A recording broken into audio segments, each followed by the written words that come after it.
Hello friends, it's me again, back with another quick but cool video. It is the weekly reset today. It's Tuesday, October 11th, 2016, and it is currently 10:46 in the morning EST. What I have for you today is a really cool Tier 13 build. If you don't know what Tier 13 means, it means that 2 out of the 3 of your stats, meaning intellect, strength, and discipline, are maxed out completely, and then 3 of the bars out of the last third stat is filled in. So each bar has a total of 5, or each stat has a total of 5 bars. So when 2 of them are maxed out, it means you have Tier 10, and then Tier 13 is just 3 added on to the last one. Now, I have achieved a Tier 13 build with this current armor set on, and I believe wholeheartedly that if my stat allocations were a lot better on this set, I might actually be able to achieve a Tier 14 build if the stats were better, because I have gone over on stats very heavily. I've gone over on my discipline and strength very, very, very heavily. But the reason why I went in on discipline and strength is because it's a defender-based build. I'll show you right now. I'm using my defender, which is spec for armor and recovery. And I put on no backup plans because it's going to be a shotgunning build. It's going to be a close quarters monster super shutdown build. So of course, no backup plans is the obvious choice for this. It has intellect and strength on mine. I could reroll to have discipline and strength, but as you'll see in a second, the intellect doesn't actually matter because I don't have a super with this build. So I've spec'd these gauntlets out for strength to be more than my intellect. So you can see here that I have 314 in discipline and 334 in strength. So I'm pretty sure if I got rid of this 14 and 34 and left these both at 300, I could actually get this to a Tier 14 build, which would be Tier 4 in this category, and then Tier 5 in each of these. But as it stands, 314 and 334 is what I have on both discipline and strength, which makes these both max out at 25 seconds per. So I get 25 seconds of a cooldown for one of my grenades, which is pretty awesome. That's pretty freaking cool.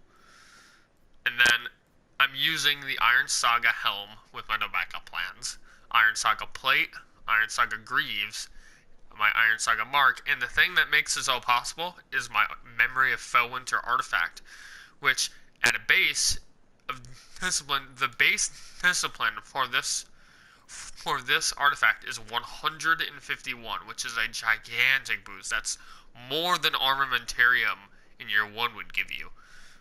And then the base strength for it was like 81, I believe, and then since I put up the node, it maxed it out at 129.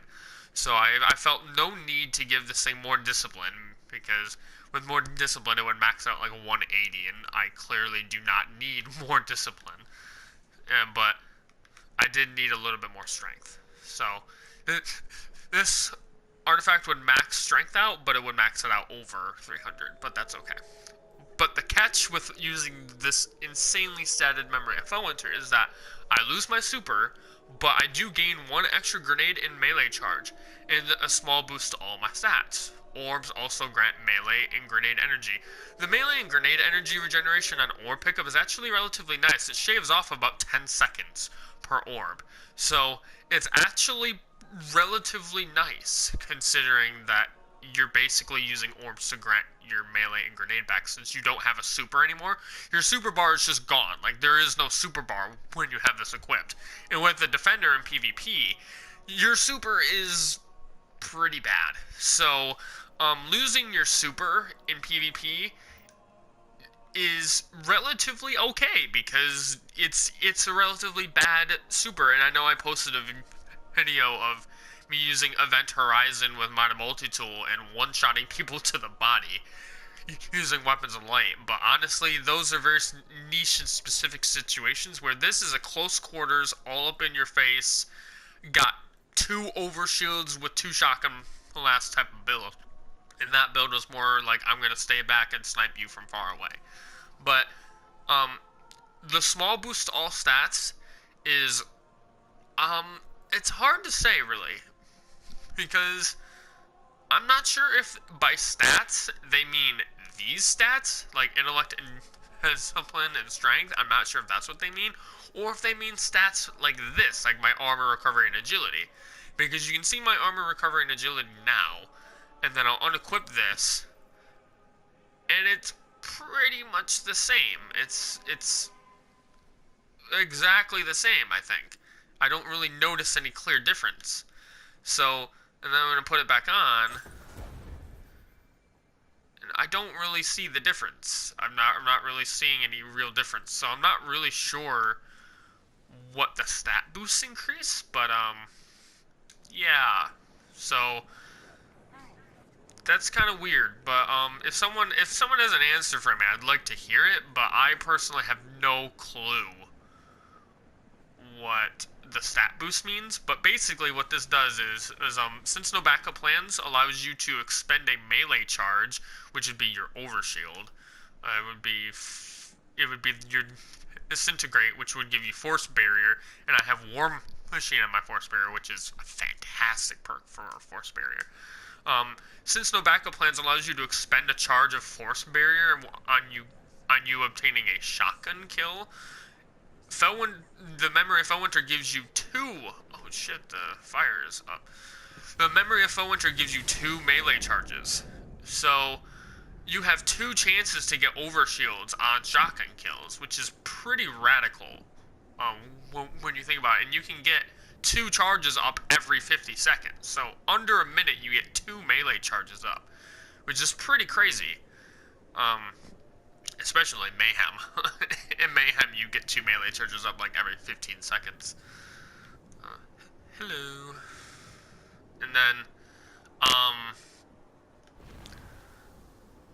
you get two grenades as well. So it's like having an armamentarium as well. You get two grenades, and I personally use suppressing grenades because they're not only strong when you hit people with them, but they also take away their super.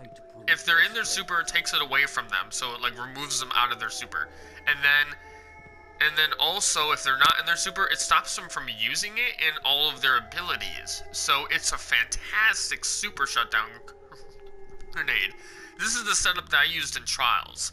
I just went flawless last night, and this is the setup I used, except the Hawkmoon. I didn't use Hawkmoon. I used my Hawk Saw, and I used my Tutor the Morgue, and instead of Titanium Orchid, I used Nemesis Star. But the point is that this build allowed me to chuck at least two grenades every round. I'm not making that up. Every single round, I had at least 1.5 grenades. And I could chuck two of them each round and suppress people out of their supers. And there were multiple occasions when people would use their supers, and I was able to chuck a suppressor grenade around a corner and force them out of their super, and my teammates could easily kill them off. You know, there are multiple occasions like that. So, just wanted to share with you this build that I have. I'm not sure how anyone else would go about creating it. I kind of just sort of stumbled upon it and like realized I could tweak it up a bit, and then I did. I tweaked it up and realized, oh shit, this is actually really amazing. So, I am assuming that if you have the same stat rolls as my Iron Saga stuff, that you could probably get the same results, but please don't quote me on that, because I think all of my Iron Saga stuff is not the vendor version. I don't think I bought a single vendor version item. Well, I did, I think, and then I think it was, I bought a single vendor version item. I bought both the both the class item and the gauntlets, but both those are in the bank. I don't actually use them. They're all 350, and I didn't feel like using them. So I think everything that I have in this build is actually custom. By custom, I mean it's made specifically for... Well, not made specifically for this, but it means I got it as a drop out of the Iron Banner. After the game ends, you get the endgame rewards. That's where I got all of this stuff. I got it all from the endgame rewards screen. So, yeah, so I'm not sure how you would end up going about making a build like this, but I'm very grateful that I was able to be blessed with this build, because it is very strong. It's a very neutral game heavy build. You have to have a lot of awareness and map movement. It's made for you to be quick. It's made for you to be speedy and not campy. You know, you have to be active, and that's something that I like about my Titan, is that I can be relatively active. Maybe not fast per se, but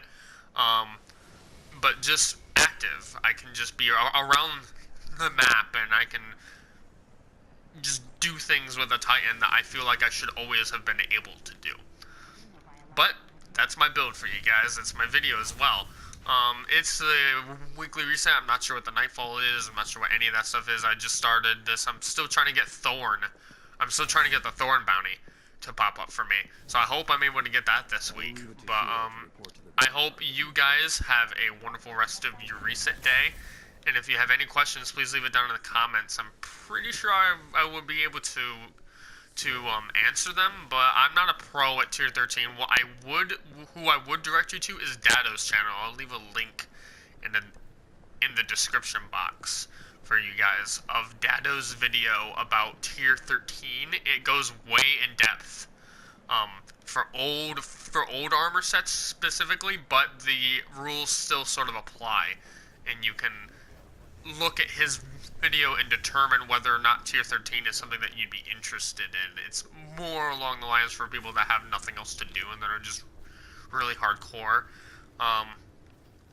And I will definitely link you to his video about that. But anyways, hope you guys have a good rest of your day. Have a good one, guys.